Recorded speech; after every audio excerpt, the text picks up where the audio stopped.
Oh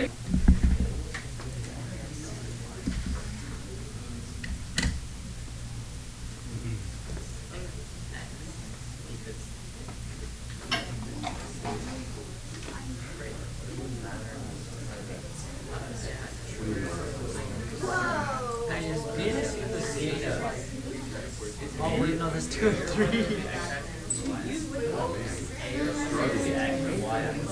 Wait, what's that?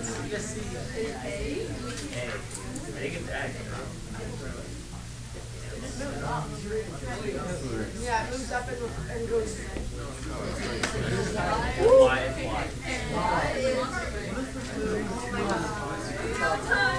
You working on the hard one yet? What's the hard one? D. D. Can you handle it? Guys, let's show them that D is nothing. Yeah, show me that D is easy. Show me. Show me. Alright, so we have a horizontal asymptote at 3. Y equals 3. Vertical at 2. So that's already a step. Okay. Step, right? All good ideas. Wait, we have to identify the transformations. How would you identify an added asymptote? I think that's a good idea. Wait, no, the asymptote is movement to the right. Because it only is at 0, but then it's at Are you ready? I believe so. We're gonna hear from your peers on numbers on A, B, and We're C. just doing So for A, Ashley, what'd you say there for A? What transformations are occurring to 1 over x? Flip over x-axis. Sorry, I can't write as fast as you said it. And up 1. All right. Good. Kat, can you do B, Kat? Tell us what's going on in B.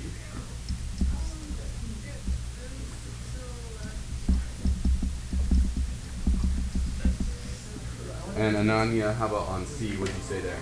I haven't done it yet. Okay, we'll get back to you in a second. All right, but what about D? Ananya's going to tell us C in a minute here. What about D? Anyone have a way in on D? It doesn't seem obvious. What's going on there? I don't know.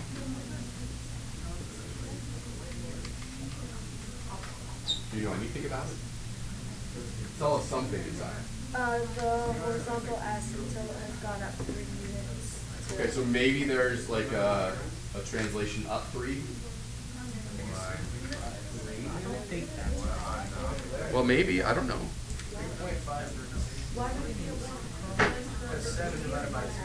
All right, so there's some stuff happening here. What do you say, Jim? 3x minus 7 cannot equal 0. 3x minus 7 can equal 0. Wait, what are you saying? 3x minus 7 can be 0. 3x minus 7 can be 0 when x is 7/3. X can't be 2. So what are you saying? All right, but what are you saying in terms of transformations? Do you think maybe it's been moved right to? We could maybe say that somewhere on the list here.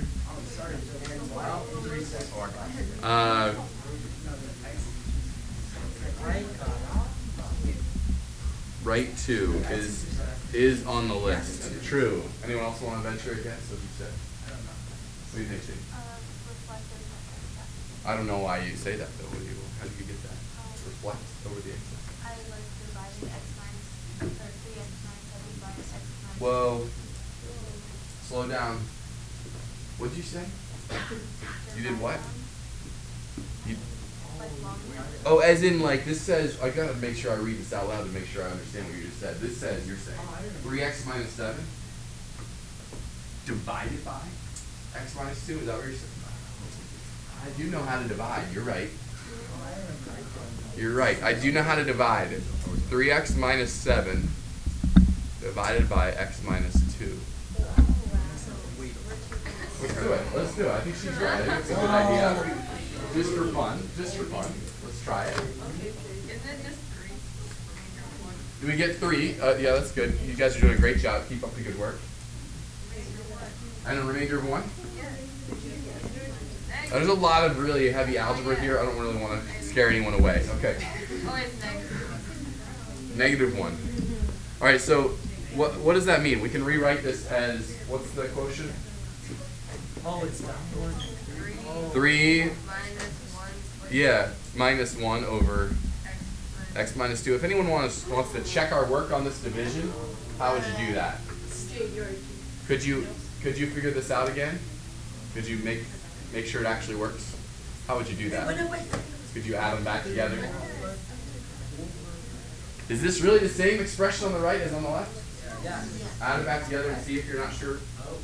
But it does make now more obvious what the transformations we need are. Jade said, well, I don't know. I'll ask someone else. You weren't listening to Jade. Okay. Reggie. 3 up. Yes. Up. 3. And there's one more thing. What is it? Reflect over the. Say it like you mean it, Mike. Oh, reflect over the. Reflect over x-axis. All right, do you see all those things now? Whew, that's a tricky little problem, Mr. Chase. All right, wait, hold up. No, it's Ananya time. All right, what do you got for us, Ananya, over here? Move left 3, and then stretch for the left after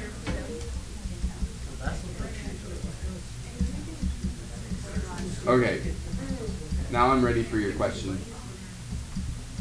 Brandon, okay. Shh. Listen, guys. Brandon, stop.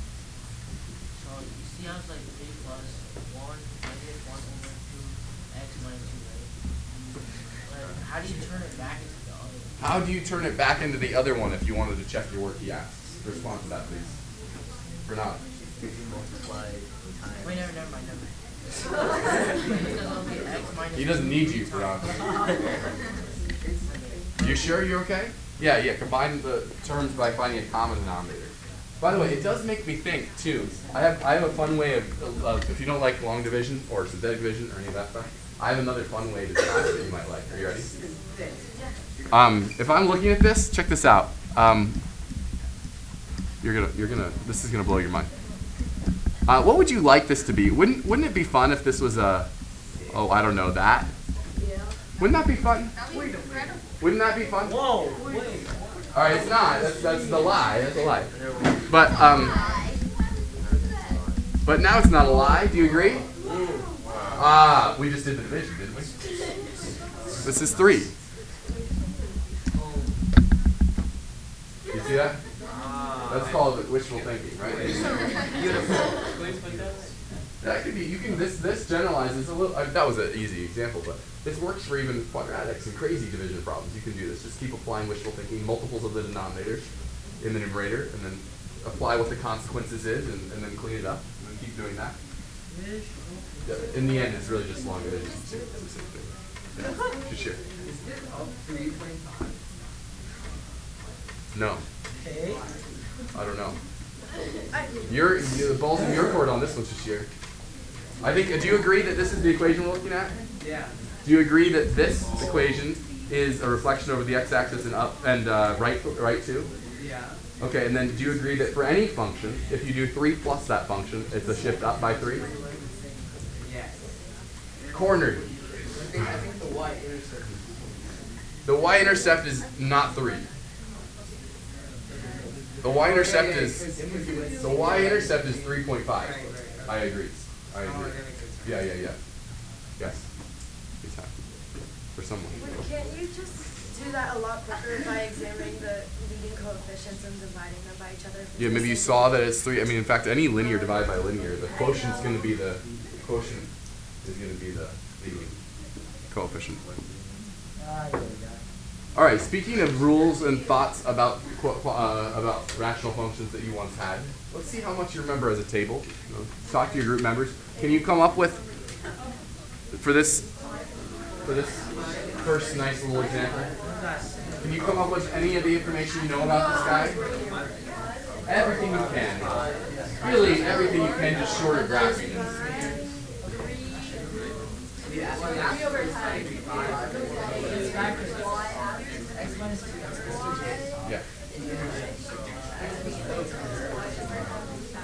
Well, we could have negative 15, negative 20.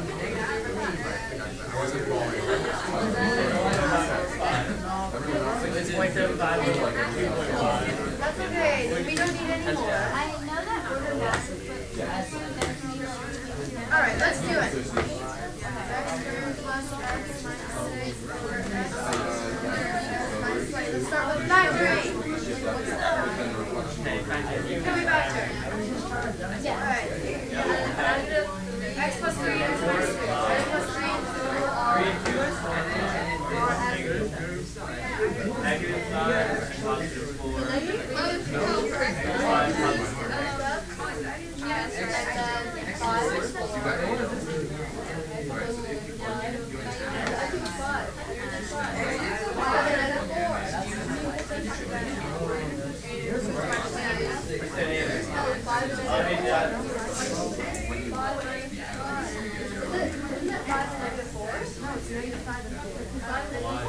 Because negative 5 plus 4 is 0.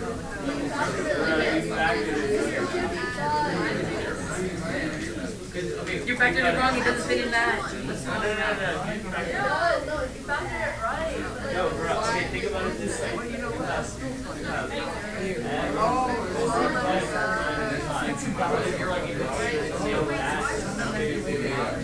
Yes, whatever you want. Alright. I'm gonna call on some people. You're gonna give me something you know about this function. Maybe. Alright, starting with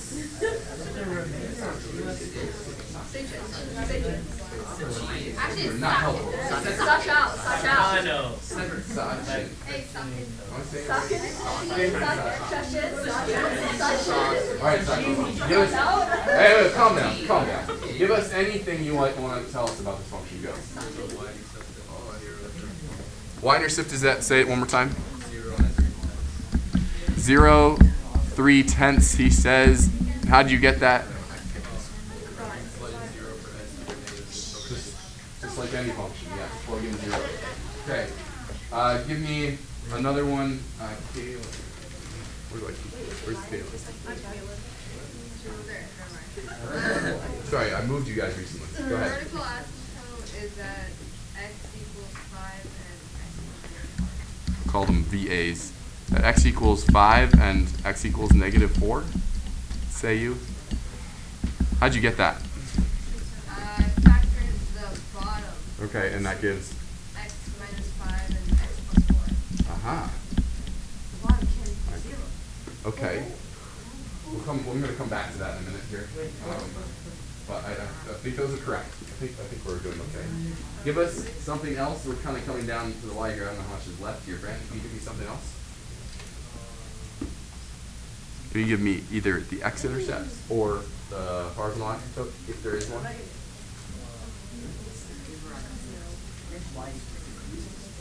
Which one are you working on, Brandon? X-intercept or horizontal asymptote, if there is one. I'm assuming there isn't any more. Well, there might not be x-intercepts either. I don't know. Great. Which one are you doing? Okay, you figure it out. You talk to your table. Jesse is here. Give me. Do you have the x-intercepts for us? No. All right. We need some help, people. Antonio, to the rescue. Alright, so the top factor is x plus 3x plus 2. That gives you X plus 3x minus 2? Yes. I'm with you. That gives you the x-intercepts of -3 and 2. Whoa! So cool. Okay, all right. I see that. That makes sense to me because if I plug in -3, I do in fact get 0 for y. So that makes sense, or do that with 2 as well. Brandon, what kind of progress are you making on the horizontal asymptote? If there is one. Here's what I'm saying is, because it's a quadratic, no, it's a radical. I just don't know how to find a horizontal asymptote. I don't even know what one is. I forgot the definition. I'm a divider. Who are you going to call on, Brandon, to help you? Look at all these able-bodied people. Call an Aiden. What? I'm right here. Brandon, I'll give you 2 seconds. Pranav, help us out. Don't cry. So, the Don't cry. horizontal asymptote is y equals 0.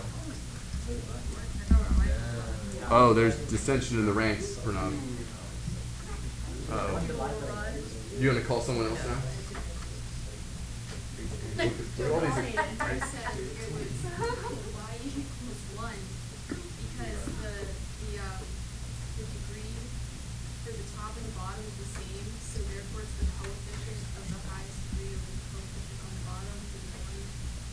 I think she's right. Yeah, I think it's like why? I want to challenge you guys a little bit though too, on these two here a little bit. All right. So I heard a rule for both of these. I kind of heard a rule.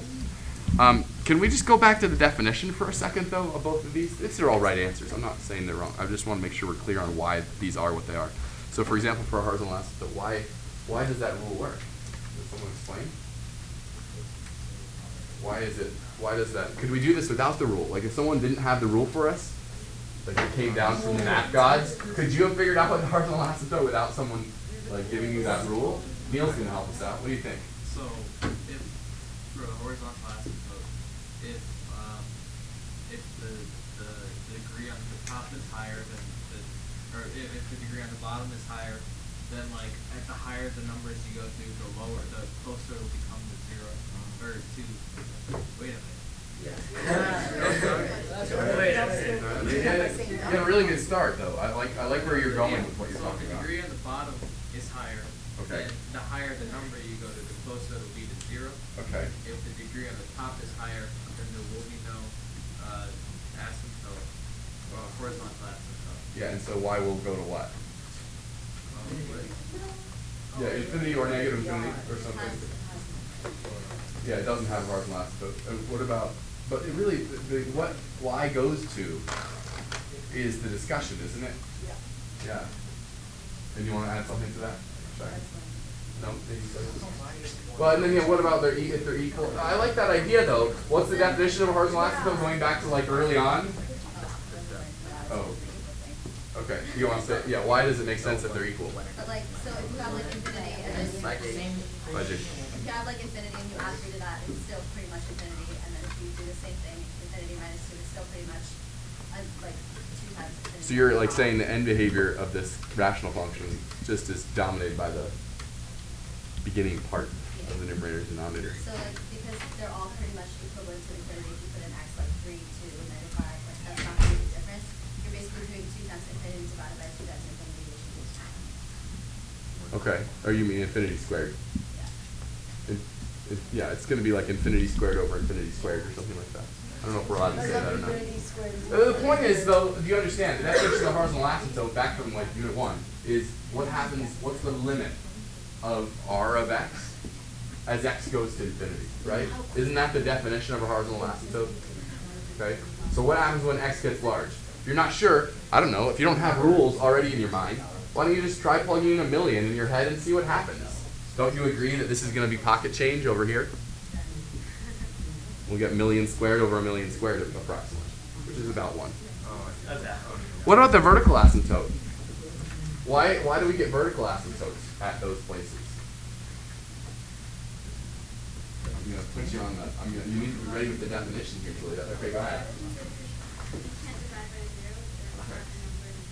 And if you can't divide by 0, then you get a vertical asymptote? Is that what happens? At the place where you divide by 0, you can't have a y value at that place. So it's necessarily a vertical asymptote? Yes. All right, I want you to type this in on your calculator. Just Julia. No, you don't need to. Just Julia. This is the sine of x divided by x, which, I don't know, what do you think happens there at 0? At 0. Oh, there's no, it's a asymptote. You think there's an asymptote at 0? Yes. I think you'll be surprised. There's not?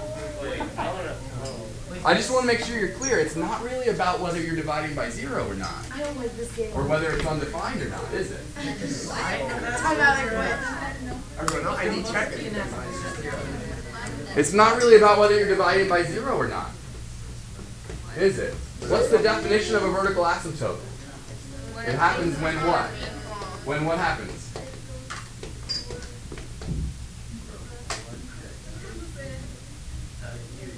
It goes crazy there. Yeah, it goes to infinity or negative infinity as x gets close to, well, let's say 5, for example. So what we're saying is, what's r of 5.001 or something, right? Would you agree? Let's use this. Let's use this guy here, the factored form. Would you agree that that's about, what, 8 times approximately 3 over, oh, this is interesting, over what? over 0.001 times approximately 9. You following? No. All right, so well, I'm just saying, if you plug in 5.001, isn't this what you get approximately? It's 9.001, right? All right, the point is, all of these things aren't close to 0, right? Except for one of them. This guy here. So what do we get? Like 8 times 3 times 9, whatever that is. Let's forget the 9 for now. What do we get? 8 times 3 is 24. How many times does 0.001 go into 24? A lot is the correct answer, yes. Right. All right, so the point is not necessarily about whether it's 0 or not. It's really more about the relative growth rates of the things that are happening in the equation, right? Near that point, near that x value, do you have the y value going to infinity or negative infinity? Ah, okay, then you have an asymptote, a vertical asymptote. Did you find out, Julia, what happened with this guy? Is there a vertical asymptote at 0? No. No. But sin x isn't a rational function. That's true. Maybe you have a, you want to, this is Juliet's lemma. For a rational function, if the denominator is 0, then there is a vertical asymptote. Okay, turns out that's false too, though. All right. We'll get there in a second. Because you're just not remembering something from algebra 2. You're just not remembering something from algebra 2. All right. So let's put some boxes up here to summarize our thinking. Certainly, these are the things we already talked about today. This is something new, and we'll talk some more about that tomorrow. If the quotient, if when you do the division, you get the numerator divided by the denominator. If you do the division, the quotient that you get is sometimes something, if it's linear, we call it a slant asymptote. So we'll look at one of those or two of those. But the first two cases make sense to us. Ananya? What's like the subscript in the... Here? Yeah. AN over BM. So AN is the coefficient on the highest degree term in the numerator, and BM is the coefficient of the highest degree term in the denominator. But polynomial over polynomial, degree n, degree m. That's why I have like all those like -1. Yeah, you okay with all this stuff up here? Okay, so next time. Wait, how come it's like these? What's the subscript supposed to mean? The subscripts are the coefficients. So like A5 is the coefficient on the x to the 5th term, Okay, so right, in the numerator. So we really do need two sets of subscript for the numerator and the denominator. Okay, I kind of get that. So it's slant. All right, questions about the box? Itai, yes? So for the last one, so that happens like if there's, for example, x cubed. and then Yeah, if you more, and then have over something x cubic squared. over something quadratic, would give you a slant, would have a slant asymptote. As it goes off to infinity, it would approach something linear. Yeah. Yeah, Jay. Homework 5, which we won't actually check till Wednesday. I want to give you some more. Yeah, focus for tomorrow is, of course, you being ready for the quiz. Oh. Wait, Yeah. Wait. I want to give you a couple more boxes. Can I? sure. All right. There's no news to these. They're just in boxes now. Do you agree that all those are things you know? Because you showed me you knew them on the last slide. I don't understand. There's one more box that I'm going to put up on the bottom. One more box. What is it? Hole. What is it? Hole. What is it? A hole. That's right. How'd you know? So it's not true necessarily, of course. You remember from algebra 2 that if you have in the denominator a value of 0 in the denominator, if that also is a factor in the numerator, then that's a whole. Right? So that's why these parenthetical comments are here on box 2 and 3. Right? Well, what happens in this situation? All right, take your picture. See you tomorrow. Okay. Bye. Thank you. Itai, give me a little mic next to you. I'm giving you nothing. Later. I said no promises. Yeah, guys. I'm sending it now. Don't cry in it tomorrow. So much like the times when I was Whoa. Come on. All right. We're blowing your minds. Yeah.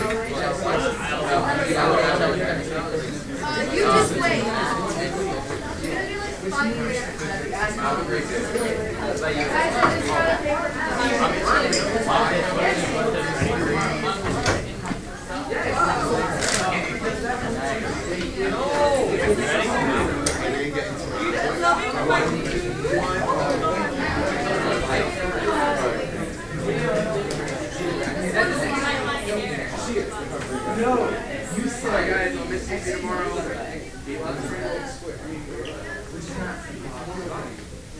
a great day, guys. It's been wonderful having you here. I hope you learned lots. Juliet, what did you think of that function? Sin x over x? Isn't that good?